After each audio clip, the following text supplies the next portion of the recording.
Hello guys, good afternoon. Dahil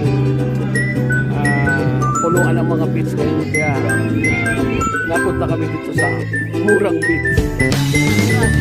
Mura.